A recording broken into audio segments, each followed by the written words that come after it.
Welcome to V3 news. లక్ష్యం సమాజహితం. ముందుగా headlines. CM Revanth Reddy అల్లుడి అనుమానంతో ఈడీకి ఫిర్యాదు చేసిన బీఆర్ఎస్ నేత క్రిషాంక్. ఢిల్లీలో రేవంత్ రెడ్డి అల్లుడి కంపెనీ మీద ఈడీకి ఫిర్యాదు చేసిన బీఆర్ఎస్.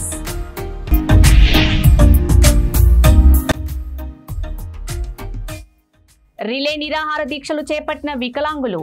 సంక్షేమ శాఖ, స్వతంత్రం స్వయం శక్తి శాఖ ఏర్పాటు చేయాలని డిమాండ్.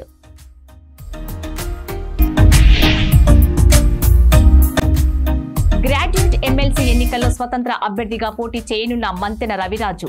గెలిచి రాష్ట్రంలోని కొన్ని లక్షల మంది నిరుద్యోగుల తరపున గలమెత్తుతా మంతెన.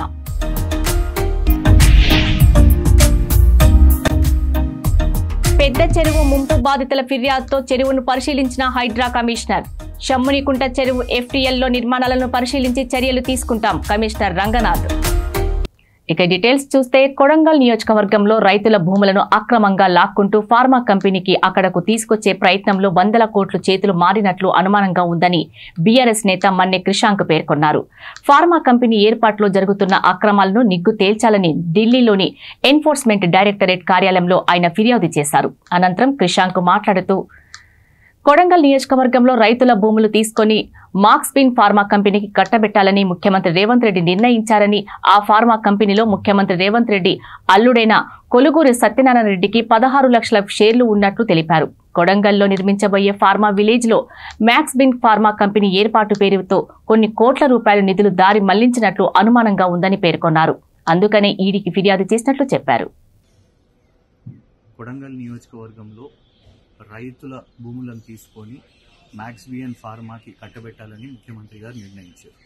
అయితే ఈ మ్యాక్స్బియన్ ఫార్మా గొలుగూరి సత్యనారాయణ రెడ్డి గారు ఏదైతే రేవంత్ రెడ్డి గారి అల్లుడున్నారో వారికి ఇందులో 16 లక్షల షేర్లు ఉన్నాయి. 20 లక్షల షేర్లు SPS ఫెసిలిటీ అండ్ దానికి సంబంధించిన డైరెక్టర్ అన్నం శరత్ గారు. గొలుగూరి సత్యనారాయణ రెడ్డి గారి కుటుంబం సభ్యుల మీద ఇప్పటికే ఈడీలో విచారణలు జరుగుతున్నాయి. వాళ్ళు ఎన్నో ఫ్రాడ్లు చేసిందని వాళ్ళ మీద దర్యాప్తులు కూడా జరుగుతున్నాయి. ఆ ఈడీ దర్యాప్తులో ఇప్పటికే కుటుంబ సభ్యులకు రుణాలను దారి మళ్లించిందని, ఫ్రాడ్లు చేసేదని, వాటితో ఆస్తులను చేసుకున్నారని, వ్యాపారాలు కూడా మొదలుపెట్టుకున్నారని ఈడీ విచారణ చేస్తుంది. అయితే ఈరోజు కొడంగల్ ఫార్మా చుట్టూ మ్యాక్స్బియన్ ఫార్మా ఏదైతే చర్చ జరుగుతుందో ఇందులో కూడా మరి నిధులు దారి మళ్లించినట్టు ఒక అనుమానం ఉన్నది. కాబట్టి మ్యాక్స్బియన్ ఫార్మా మీద విచారణ చేయాలని ఈరోజు ఈడీ కేంద్ర కార్యాలయంలో ఢిల్లీలో ఫిర్యాదు చేయడం జరిగింది. మహబూబాబాద్ జిల్లా కేంద్రంలో వికలాంగుల ఆధ్వర్యంలో రిలే నిరాహార దీక్షలు. తెలంగాణ రాష్ట్ర వ్యాప్తంగా జిల్లా కలెక్టరేట్ ముందు ఈ నెల 19 నుండి 23 వరకు వికలాంగుల ఆధ్వర్యంలో రిలే నిరాహార దీక్షలు చేపట్టారు. ఈ సందర్భంగా బీఆర్ఎస్ తెలంగాణ రాష్ట్రం వికలాంగుల సంఘం రాష్ట్ర ఉపాధ్యక్షులు బూర్ల ఉపేందర్ గౌడ్ మాట్లాడుతూ, MRPS రాష్ట్ర నాయకులు మందకృష్ణ మాదిగ ఆధ్వర్యంలో ఈ రిలే నిరాహార దీక్షలు చేపట్టామని తెలిపారు. కాంగ్రెస్ పార్టీ వికలాంగులకు ఎన్నికల ముందు ఇచ్చిన హామీలను వెంటనే నెరవేర్చాలని రిలే నిరాహార దీక్షలు చేపట్టారు. వికలాంగులకు 6,000 రూపాయల వరకు పెంచి సంక్షేమ శాఖ, స్వతంత్రం స్వయం శక్తి శాఖ ఏర్పాటు చేసి వికలాంగుల 6 డిమాండ్లను నెరవేర్చాలని జిల్లా కేంద్రంలో నిరసన కార్యక్రమం చేపట్టారు. ఈ కార్యక్రమంలో రాష్ట్ర నాయకులు చేలగొల్ల వెంకన్న, జిల్లా అధ్యక్షులు దివ్యాంగుల సంక్షేమ సంఘం నాయకులు, వికలాంగులు పాల్గొన్నారు. నా పేరు బూర్ల ఉపేందర్ గౌడ్, TRVS రాష్ట్ర ఉపాధ్యక్షుడిని. ఈరోజు MRPS ఆధ్వర్యంలో, VHPS ఆధ్వర్యంలో మాకు వికలాంగులందరికీ కూడా తెలంగాణ రాష్ట్ర ప్రభుత్వం 6,000 రూపాయల పెన్షన్ చేస్తానని చెప్పి ఆ యొక్క హామీని విస్మరించినందుకు గాను ఈరోజు తెలంగాణ రాష్ట్ర వ్యాప్తంగా MRPS ఆధ్వర్యంలో శ్రీ గౌరవనీయులు మందకృష్ణ మాదిగ గారి ఆధ్వర్యంలో ఈరోజు తెలంగాణ రాష్ట్ర వ్యాప్తంగా కూడా వికలాంగులందరం కూడా ఈరోజు రిలే నిరాహార దీక్షలు చేపట్టడం జరిగింది. ఇందుకు మాకు పూర్తి సహకారం ఇస్తున్న MRPS నాయకులందరికీ కూడా మా యొక్క వికలాంగుల సంఘాల తరఫున మరియు వికలాంగులందరి తరఫున కూడా మేము ప్రత్యేకంగా ధన్యవాదాలు తెలుపుతున్నాం. ఈరోజు కాంగ్రెస్ ప్రభుత్వం అధికారంలోకి వచ్చి కూడా సంవత్సరం గడుస్తుంది. ఇంతవరకు కూడా వికలాంగులకు ఇందిరమ్మ ఇండ్లు లేవు. ఇచ్చిన మాట ప్రకారం 6,000 పెన్షన్ లేదు. మహిళలకు ఉచితంగా బస్ సర్వీస్ ఇస్తున్నారు. అలాగే ఎటువంటి ఆధారం లేని, ఎటువంటి ఉపాధి లేని దివ్యాంగులకు 50% టికెట్ ఇస్తున్నారు. అందుకనే మేము ప్రభుత్వాన్ని డిమాండ్ చేస్తున్నాం. ఈరోజు మాకు 6,000 రూపాయల పెన్షన్ వెంటనే అమలు చేయాలని కోరుతున్నాం. అలాగే అన్ని బస్ సర్వీసులలో కూడా దివ్యాంగులకు ఫ్రీ సర్వీస్ని ఇవ్వాలని ఆ ప్రభుత్వాన్ని కోరుతున్నాం. అలాగే ఇందిరమ్మ ఇళ్ళల్లో కూడా ప్రతి ఒక్క వికలాంగునికి కేటాయించిన తర్వాతనే నార్మల్ పర్సన్కి కేటాయించాలని మా వికలాంగులందరి తరఫున మేము డిమాండ్ చేస్తున్నాం. ఈ యొక్క మహబూబాద్లో ఈ యొక్క సమ్మెను ఏర్పాటు చేసినటువంటి గుగ్గిల పీరన్న కానీ, విహెచ్పిఎస్ నాయకులు చెలగోల వెంకన్న కానీ, పాషా కానీ, వినోద్ రెడ్డి గారికి కానీ మేము వికలాంగులందరి తరఫున మేము కృతజ్ఞతలు తెలుపుతున్నాం. అలాగే ముందు జరగబోయే కార్యక్రమాల్లో కూడా వికలాంగులందరూ కూడా ఐక్యంగా ఉండి ఉద్యమాలు ఉధృతం చేయాలని కోరుతున్నాం. అలాగే నవంబర్ 26వ తారీఖున హైదరాబాద్లో నిర్వహించే మందకృష్ణ మాదిగ గారు నిర్వహించే భారీ బహిరంగ సభకు తెలంగాణ రాష్ట్రం నుంచి కూడా పెద్ద సంఖ్యలో దివ్యాంగులు పాల్గొని విజయవంతం చేయాలని నేను పిలుపునిస్తున్నాను. థ్యాంక్ యూ అండి. వికలాంగుల ఐక్యత 6,000 రూపాయల పెన్షన్ వెంటనే 6,000 రూపాయల పెన్షన్ వెంటనే 6,000 రూపాయల పెన్షన్ వెంటనే 6,000 రూపాయల పెన్షన్ వెంటనే వికలాంగుల ఐక్యత వికలాంగుల ఐక్యత వికలాంగుల ఐక్యత వికలాంగుల ఐక్యత వికలాంగుల ఐక్యత. ఉభయ గోదావరి జిల్లా పట్టభద్రుల ఎమ్మెల్సీ ఎన్నికల్లో పోటీకి తాను కూడా సిద్ధమని పి గన్నవరం నియోజకవర్గానికి చెందిన మంతెన రవిరాజు అన్నారు. గండిపెద్దపూడిలో ఏర్పాటు చేసిన విలేకరుల సమావేశంలో ఆయన మాట్లాడుతూ పార్టీలతో సంబంధం లేకుండా ఇండిపెండెంట్ గా త్వరలో జరగబోయే పట్టభద్రుల ఎమ్మెల్సీ ఎన్నికల్లో తాను పోటీ చేయనున్నట్లు మంతెన రవిరాజు ప్రకటించారు. తాను ఏ పార్టీలో ఉన్నా ప్రజల సమస్యలపై పోరాడి సమస్యల పరిష్కారానికి కృషి చేస్తానని తెలిపారు. గతంలో అనేక ప్రజా సమస్యలపై పోరాడానని, అనేక సేవా కార్యక్రమాలు చేశామని తెలిపారు. తాను పట్టభద్రుల ఎమ్మెల్సీ ఎన్నికల్లో గెలిచి రాష్ట్రంలోని కొన్ని లక్షల మంది నిరుద్యోగుల తరపున గలం ఎత్తుతానని ఈ సందర్భంగా తెలియజేశారు.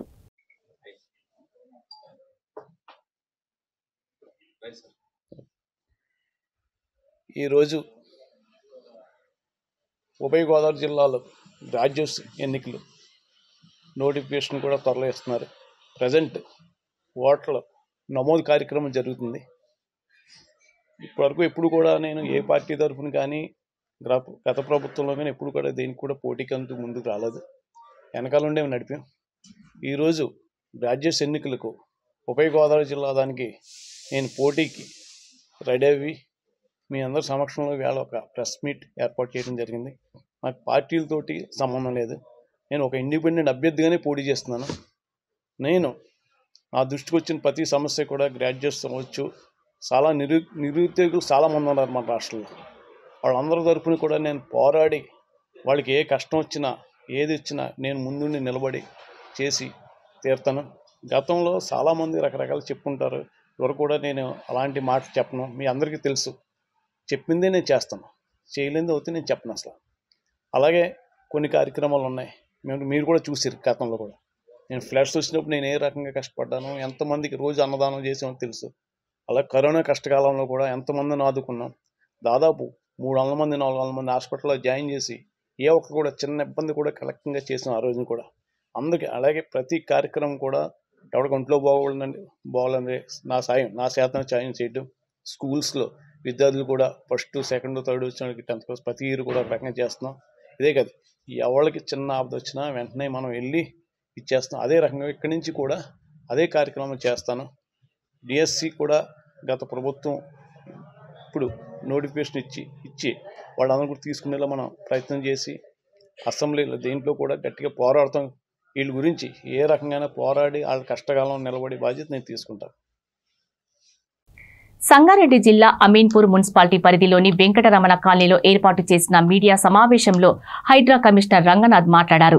పెద్ద చెరువు ముంపు బాధితుల ఫిర్యాదు మేరకు చెరువును పరిశీలించామని, చెరువు అలుగులు తూములు మూసివేయడంతో నీరు వచ్చి చేరి చాలా మంది ప్లాట్లు మునిగిపోయాయని ఫిర్యాదు మేరకు పరిశీలించామన్నారు.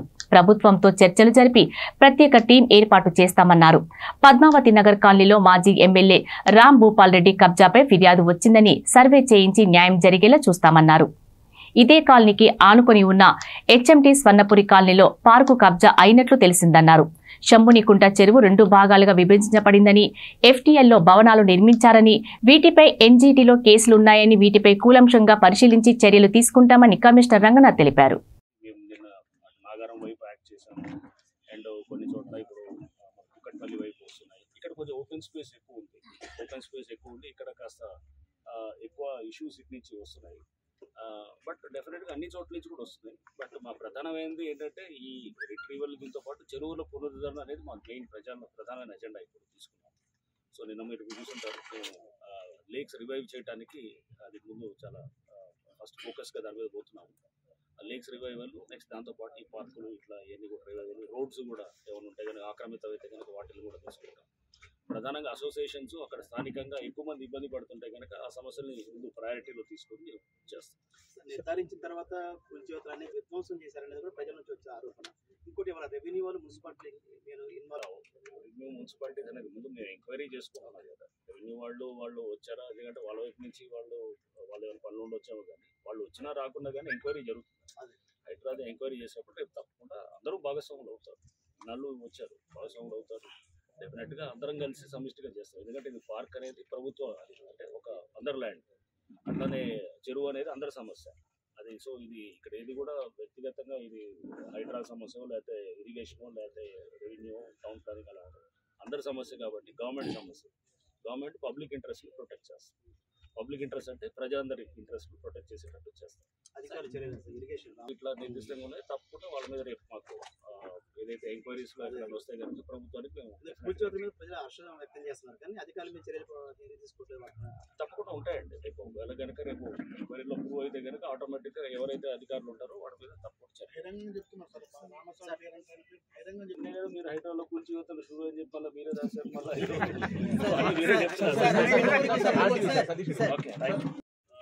ఇక్కడ అమీర్పూర్లో మున్సిపాలిటీ పరిధిలో కొన్ని మాకు వచ్చినటువంటి నిర్దిష్టమైన కంప్లైంట్స్ మీద మేము ఇక్కడికి రావడం జరిగింది.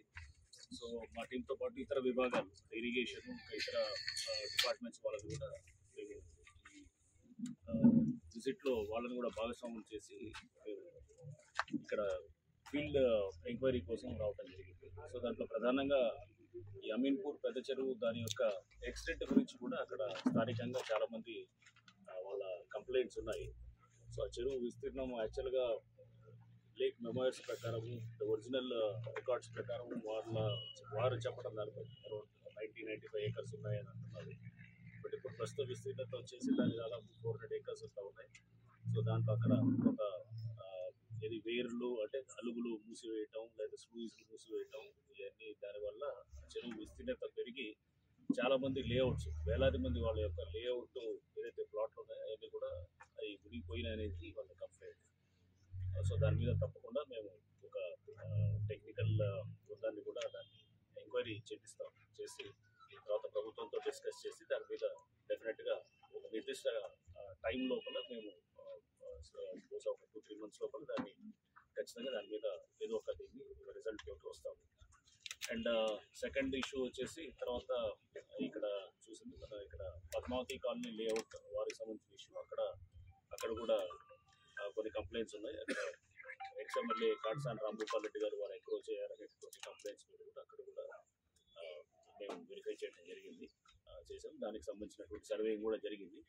సో దాని మీద కూడా మేము డెఫినెట్గా ఒక అంటే లేఅవుట్లో ఉన్నటువంటి రోడ్స్, లేకపోతే అక్కడ పార్కులు, అట్లనే అక్కడ ఇంకొక కాలనీ, ఇది మన వెంకటరమణ కాలనీ కూడా వారు కూడా పార్కు ఆక్రమించారని చెప్పారు. సో దాన్ని కూడా మేము డెఫినెట్గా దాన్ని ఎంక్వైరీ చేసి ఏదే కనుక ఒకవేళ ఆక్రమితం అయి ఉంటే కనుక దాని మీద డెఫినెట్గా చట్టపరంగా హైడ్రా యాక్షన్ ఖచ్చితంగా ఉంటుంది. అండ్ తర్వాత కూడా ఇక్కడ షమ్మునికుంట దగ్గర కూడా వెళ్ళటం జరిగింది. అక్కడ కూడా ఆల్రెడీ ఎన్జిటీలో నేషనల్ గ్రీన్ ట్రిబ్యునల్ కూడా కేసెస్ నడుస్తున్నాయి. సో దాంట్లో కూడా ఎఫ్టీఎల్లో పలు కట్టడాలు వచ్చాయనేటువంటి కూడా అది కూడా చెప్పారు. సో దాన్ని కూడా మేము చూస్తాం. సో అక్కడ టౌన్ ప్లానింగ్ వాళ్ళు చెప్పడం దాన్ని బట్టి చాలా స్ట్రక్చర్స్ వచ్చాయి. ఒకవైపు చెరువుని అంటే 2 విధాలుగా చెరువుని డివైడ్ చేశారు. షమ్మునికుంటని మధ్యలో రోడ్డు వేసి ఒకవైపు బండ్తోటి దాన్ని కొంత లిమిట్ చేయగలిగారు, కానీ ఇంకోవైపు పూర్తిగా ఆక్రమితం అవుతూనే ఉంది. సో దాన్ని కూడా మేము డీటెయిల్గా స్టడీ చేస్తాం. స్టడీ చేసి త్వరలో దాని మీద కూడా డెఫినెట్గా యాక్షన్ ఉంటుంది. అండ్ 4వది ఇక్కడ ఈరోజు ఇక్కడ ఈ లేఅవుట్, ఈ పర్టికులర్ పద్మావతి కాలనీ, ఇది Venkataramana colony layout, right. So ఇందాక నేను చెప్పింది హెచ్ఎంటీ కాలనీ లేఅవుట్, అక్కడ పార్క్ అనేది, రైట్. ఇది వెంకటరమణ కాలనీ లేఅవుట్. దీనికి సంబంధించింది కూడా వీళ్ళు కూడా కంప్లైంట్స్ ఉన్నాయి. సో దీంట్లో పార్కు ఉన్నది. పార్క్ దాదాపు 1 ఎకరా దాకా పార్కు మాది, అంటే అది హైడ్రా పార్కులు, ఈ ఓపెన్ స్పేసెస్ ప్రొటెక్ట్ చేయాల్సిన బాధ్యత కూడా హైడ్రా బాధ్యతగా ఉంటుంది. సో యాజ్ పర్ మా ఇచ్చినటువంటి అఫీషియల్ మ్యాండేట్ ప్రకారం సో దీంట్లో కూడా దాదాపు కొన్ని నెలలుగా ఇక్కడ మేము హైడ్రా కూడా ఇన్వాల్వ్ అయినారు. అండ్ ఇక్కడ గోల్డెన్ కీ వెంచర్స్ అనేవారు వాళ్ళు మా పార్కును ఓపెన్ స్పేసెస్ ఆక్యుపై చేశారనేటటువంటిది మా కంటెన్షన్ కూడా ఉండేది. సో దాని మీద కూడా సర్వేయింగ్ కూడా జరిగింది. October 16th, November 5th కూడా సర్వేలు చేశారు. చేసిన తర్వాత we're waiting for the survey report. High court కూడా సర్వే చేసిన తర్వాత ఏదైతే కనుక దాన్ని కరెక్ట్గా డిమార్కేట్ చేసిన తర్వాత ల్యాండ్స్ దాన్ని బట్టి ఫర్దర్గా మీరు చర్యలు తీసుకోవచ్చని కూడా చెప్పడం జరిగింది. సో ఇది కనుక రేపు పార్కు అండ్ ఎట్లనే ఓపెన్ స్పేసెస్ లేఅవుట్ అనేటటువంటిది నిర్ధారణ అయితే కనుక సర్వేలో డెఫినెట్గా చట్టపరంగా మేము యాక్షన్ తీసుకోవడం జరుగుతుంది. యాక్షన్ తీసుకొని మా పార్కుని మళ్ళీ రికవరీ చేసేదానికి కూడా మా వైపు హైడ్రా వైపు నుంచి కూడా మేము తప్పకుండా పూర్తి చర్యలు తీసుకుంటాం. సో ఈ ఓపెన్ స్పేస్లో కూడా కొన్ని స్కూల్ బిల్డింగ్స్ కానీ ఇట్లా ఇవి ఉన్నాయి. దీంతో పాటు లేఅవుట్ సంబంధించిన వాళ్ళ ప్లాట్స్ కూడా ఉన్నాయి. అవి కూడా ఆటోమేటిక్గా వన్స్ మా ఏరియాస్ అన్నిటి కూడా ఇవన్నీ ఏదైతే హైడ్రా పరిధిలో వచ్చేటటువంటి రోడ్స్ని, ఓపెన్ స్పేసెస్ని అండ్ అట్లానే ఈ పార్కుల్ని వాటిని ఎట్లయితే రిట్రీవ్ చేస్తామో ఆటోమేటిక్గా లేఅవుట్ సంబంధించిన వాళ్ళు కూడా రిలీఫ్ ఉంటుందని చెప్పేసి మేము భావిస్తున్నాం. Thank you sir. నా పేరు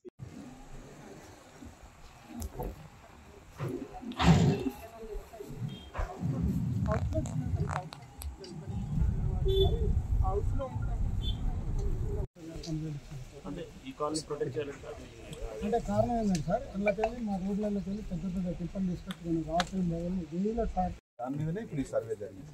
ఓకే 324లో క్లెయిమ్ చేస్తున్నారు, 193లోకి వస్తున్నారు అంతే కదా? సర్వే ప్రకారం ఇప్పుడు మొన్న మనం చేయించినప్పుడు వీళ్ళకి చూపెట్టింది సార్. సర్వేయర్ ఎవరున్నారు? నేను చెప్తే నేను అక్కడికి వెళ్తున్నాను. సగం కబ్జా పెట్టింది వేసి 70 ఎకరాల కింద ఒకప్పుడు ఏకే ప్రాజెక్ట్స్ ఆయన మొత్తం రివ్యూ పవర్ ఆఫ్ అటార్నీ ఇచ్చారు. దాని మీద కేసు బుక్ చేశాం.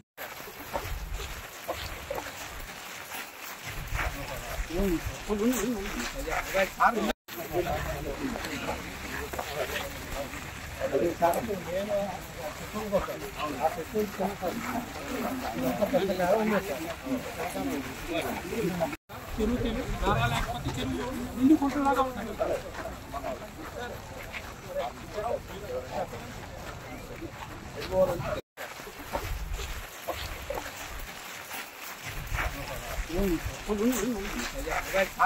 రైస్ పెయింట్ చేయగలిగితే అది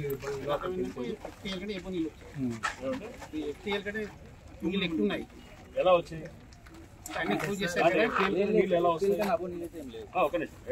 సార్ అంటే కంటిన్యూ నీళ్ళు ఓపెన్ లేదు, అవుట్ డోర్ ఏం లేదు కదా, అందుకే జామ్ అయితే సో అంటే ఒక పరంగా ఇది రిజర్వేర్ లాగా డ్యామ్ బండ్ లెక్క తయారైంది. దీన్ని హైట్ లో అంటే మీరు ఇప్పుడు వెయిర్ లేదు, అలుగు లేదు. మురుగునీరు ఇండస్ట్రియల్ ఎఫ్లూయెంట్ వాటర్ వస్తుంది, కేవలం ఆటలతోనే నింపుతున్నారు.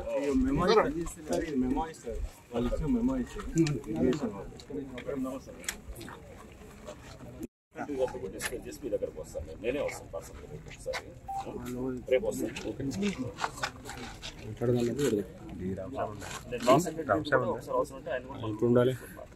దానివల్ల కొంచెం బిల్డర్స్ వాళ్ళందరూ ఇప్పుడు కాదు, ఇప్పుడు 10 years బ్యాకే క్లోజ్ అయిపోయింది. 40 meters వేర్ సార్ ఆల్రెడీ మెమాయిస్ లో ఉంది. మెమాయిసే ఇరిగేషన్ మెమాయిస్ 40 meters సార్. ఇది ఈ చెరువు పెద్ద చెరువు మెమాయిస్, ఇది కొత్త చెరువు మెమాయిస్ ఏమో 8 meters, దీనికేమో 8 meters అల్లు, ఇది 40 meters. 40 meters అల్లు మొత్తం క్లోజ్.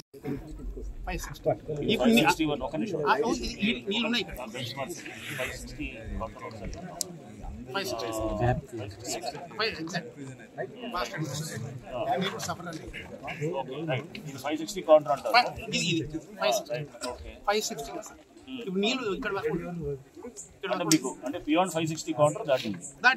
మీకు ఇంతకుముందు ఒరిజినల్ కేంద్ర ప్రభుత్వం ఎంతో ప్రతిష్టాత్మకంగా PM Poshan supplementary nutrition scheme ద్వారా మహిళలు, చిన్న పిల్లల్లో పోషకాహార లోపం, రక్తహీనతను రూపుమాపేందుకు ఈ అంగన్వాడీ కేంద్రాల ద్వారా ఉత్తమమైన సేవలు అందిస్తుంటే సిరిసిల్ల మున్సిపాలిటీ పరిధిలోని 10వ వార్డు చిన్న బోనాలలో ఉన్న అంగన్వాడీ కేంద్రంలోని పిల్లలు, గర్భిణీ మహిళలకు అంగన్వాడీ కేంద్రాల ద్వారా అందే సేవలు అందడం లేదని, టీచర్ ఆయా లేని కారణంగా గత 6 నెలల నుండి అంగన్వాడీ కేంద్రం మూతపడిందని వార్డు కౌన్సిలర్ బొల్గం నాగరాజు గౌడ్ తెలిపారు. సంబంధిత సంబంధిత మహిళా శిశు సంక్షేమ శాఖ అధికారులు చిన్న బోనాల అంగన్వాడీతో పాటు జిల్లా వ్యాప్తంగా ఖాళీగా ఉన్న అంగన్వాడీ టీచర్ ఆయాల పోస్టులను వెంటనే భర్తీ చేసే విధంగా తగు చర్యలు తీసుకోవాలని ఈ సందర్భంగా ward councillor Bolgam Nagaraju Goud demand చేశారు.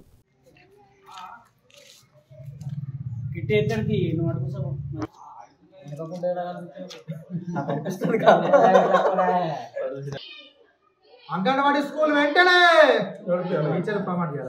టీచర్లు వెంటనే అంగన్వాడీ టీచర్లు వెంటనే అంగన్వాడీ టీచర్లు వెంటనే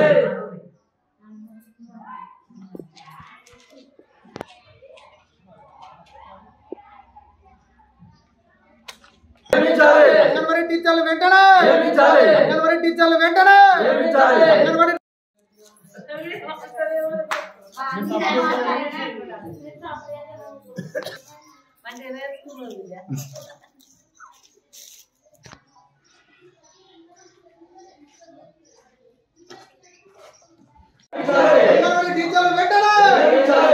టీచర్లు వెంటనే పేద విద్యార్థులు అయిపోయిందా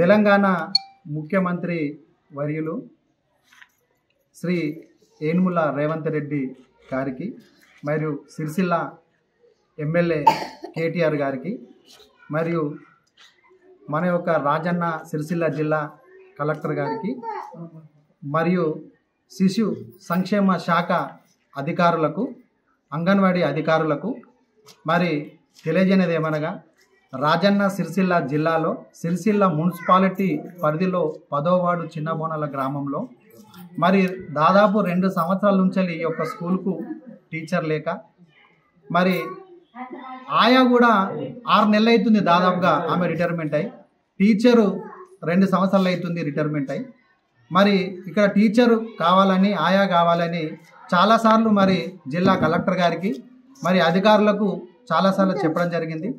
మరి ఇంతవరకు కూడా టీచర్ కానీ ఆయాను కానీ మరి ఇక్కడ ప్రొవైడ్ చేయలేరు.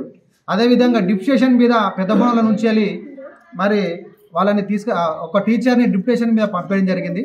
అక్కడ ఉన్నటువంటి ఆయా కూడా మరి అక్కడ ఉన్నటువంటి టీచర్ ఆయా కూడా రిటైర్మెంట్ అయిందని చెప్పి ఆ టీచర్ కూడా ఇప్పుడు ఇక్కడికి స్కూల్కి వస్తలేదు. దాదాపుగా ఇప్పుడు 5-6 నెలల నుంచి ఈ స్కూల్కు తాళం వేసే ఉన్నది. మరి అధికారులు చెప్పినప్పటికి కూడా వాళ్ళు పట్టించుకుంటలేరు. మరి రేపు వస్తున్నటువంటి మన యొక్క ముఖ్యమంత్రి వారిలో వెంటనే దీనిపైన చొరవ తీసుకొని ఏవేవైతే అంగన్వాడీ స్కూలు ఆయాలు టీచర్స్ లేనటువంటి ప్లేస్లో తొందరగా వాళ్ళని టీచర్ని ప్రొవైడ్ చేసి అది కూడా మా గ్రామానికి సంబంధించిన వారే చాలామంది పేద విద్యార్థులు చదువుకొని ఉన్నారు. వాళ్ళకే ఇక్కడ పోస్టింగ్ ఇచ్చి ఆయాగా మరియు టీచర్గా పోస్టింగ్ ఇవ్వాలని చెప్పి ఈ పిల్లలకు పేద విద్యార్థులకు న్యాయం చేయాలని చెప్పి స్థానిక కౌన్సిలర్గా ఒక ప్రజాప్రతినిధిగా ఈ దాదాపు ఒక 20 నుంచి 30 మంది మరి అంగన్వాడికి వచ్చే పిల్లలు కూడా ఈరోజు టీచర్స్ లేక రోడ్ల మీద తిరిగే పరిస్థితి ఉన్నది. కనుక వెంటనే స్పందించి మరి ఈ పిల్లలకు న్యాయం చేయాల్సిందిగా నేను ఒక స్థానిక కౌన్సిలర్గా ఒక ప్రజాప్రతినిధిగా ఈ యొక్క ముఖ్యమంత్రి వారిని నేను కోరను. రాజన్న సిరిసిల్ల జిల్లా సిరిసిల్ల మండలం 10వ వార్డు చిన్న బోనాల గ్రామంలో ఉన్నటువంటి అంగన్వాడీ స్కూల్లో టీచరు ఆయాలు లేక పిల్లల్ని స్కూల్లో పంపించడం లేదు. తక్షణమే దాదాపు 20 నుంచి 30 మంది పిల్లలు ఉన్నారు. వారిని స్కూల్కి పంపించాలంటే ఆయాలను టీచర్ను నియమించాలని ఈ ప్రభుత్వాన్ని కోరడం జరుగుతుంది, పై అధికారులను కోరడం జరుగుతుంది. రాజన్న సిరిసిల్ల జిల్లా సిరిసిల్ల జేఎన్టీయూకు బిల్డింగ్ నిర్మాణానికి నిధులు కేటాయించిన తర్వాతనే సీఎం రేవంత్ రెడ్డి రాజన్న సిరిసిల్ల జిల్లాకు పర్యటనకు రావాలని బీఆర్ఎస్ విద్యార్థి విభాగం రాష్ట్ర ప్రధాన కార్యదర్శి సబ్బని హరీష్ డిమాండ్ చేశారు.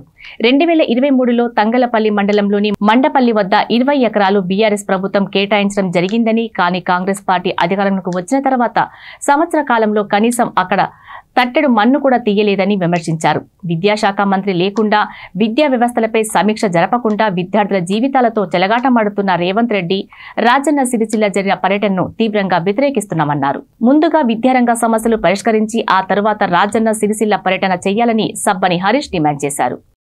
పార్టీ అధికారంలో ఉన్నప్పుడు గీత కార్మికులు ఎక్కువగా ఉన్నటువంటి సిరిసిల్ల నియోజకవర్గానికి తెలంగాణలోనే అత్యంత ప్రతిష్టాత్మకమైనటువంటి యూనివర్సిటీ అయినటువంటి జేఎన్టీయును మంజూరు చేయడం జరిగింది. అదేవిధంగా తాత్కాలికంగా అగ్రహారం డిగ్రీ కాలేజ్లో తరగతుల కోసం బిల్డింగ్ను కూడా ఇవ్వడం జరిగింది. అందులో గత 2 సంవత్సరాలు 2 విద్యా సంవత్సరాలు క్లాసులు నడిచినాయి. ఆ తర్వాతి క్రమంలో 2023 ఆగస్టులో గౌరవ మంత్రి కేటీఆర్ గారు తంగలిపల్లి శివారులోని మండపల్లి గ్రామ పరిధిలో ఉన్నటువంటి 20 ఎకరాలను అప్పటి ఎంఆర్ఓ గారితో అప్పుడున్న ప్రిన్సిపాల్ విజయ్ కుమార్ గారికి శాంక్షన్ చేయడం జరిగింది. కానీ ఎప్పుడైతే బీఆర్ఎస్ పార్టీ అధికారం పోయిందో కాంగ్రెస్ పార్టీ నాయకులు జేఎన్టీయూ అనే విషయాన్ని మర్చిపోయారు. సిరిసిల్ల నియోజకవర్గంలో జేఎన్టీయూ ఒకటి ఉందన్న విషయం కూడా కాంగ్రెస్ పార్టీ ప్రభుత్వం మర్చిపోయింది. ఇంత ఘోరమైన విషయం అంటే స్థల సేకరణ అయినప్పటికీ కనీసం సంవత్సర కాలంలో తట్టెడు మన్ను కూడా తీయలేదు, బిల్డింగ్కు 1 రూపీ కూడా శాంక్షన్ చేయలేదు. కేవలం కేటీఆర్ గారు జేఎన్టీయూను సిరిసిల్లకు తీసుకొచ్చిరని ఒక్కొక్క కారణంతో ఈ జేఎన్టీయూకు ప్రిన్సిపాల్ అలకేట్ చేయట్లేదు, ఇన్ఛార్జ్ ప్రిన్సిపల్తో నడిపిస్తూ ఉన్నారు. ఫెసిలిటీస్లో విద్యార్థులు చాలా ఇబ్బంది పడుతూ ఉన్నారు. బిల్డింగ్ కన్స్ట్రక్షన్ కూడా జరగలేదు. హాస్టల్స్ కూడా టెంపరీ హాస్టల్స్ రన్ అవుతూ ఉన్నాయి. ఇటువంటి దుర్భరమైన పరిస్థితిని అక్కడ విద్యార్థులు అనుభవిస్తూ ఉన్నారు. రేవంత్ రెడ్డి గారికి విద్యార్థుల మీద అంత కోపం, పగ, కక్ష ఎందుకు? కేవలం సిరిసిల్లలో జేఎన్టీ ఉన్నందుకు మాత్రమే ఇటువంటి కక్ష సాధింపు చర్యలకు పాల్పడుతున్నారా? మేము ఒక్కటే హెచ్చరిస్తూ ఉన్నాం. రేపు ముఖ్యమంత్రి గారు రాజన్న సిరిసిల్ల జిల్లా పర్యటనకి చేస్తూ ఉన్నారు.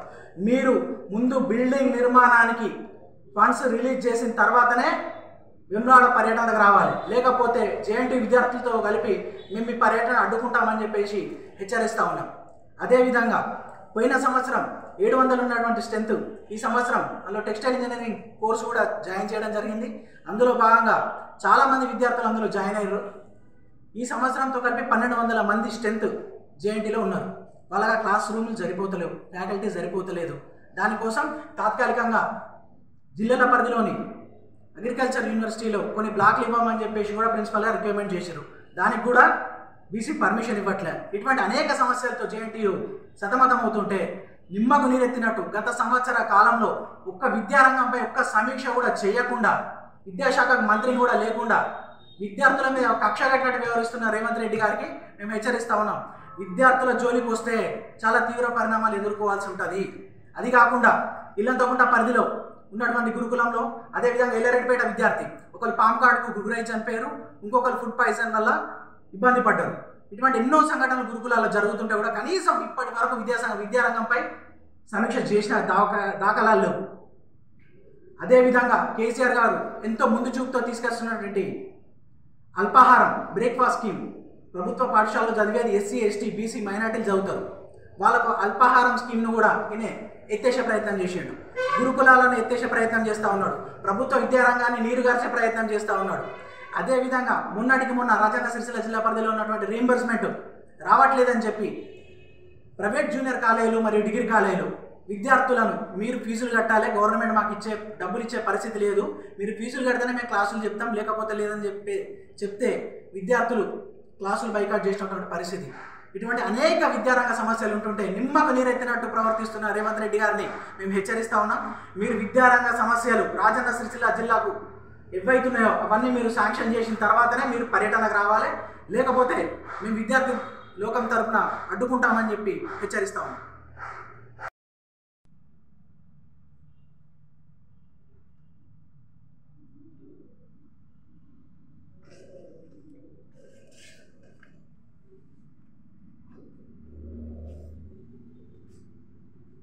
ఇవి బులెటిన్ అప్డేట్స్. మరిన్ని అప్డేట్స్ కోసం చూస్తూనే ఉండండి V3 న్యూస్. లక్ష్యం సమాజహితం.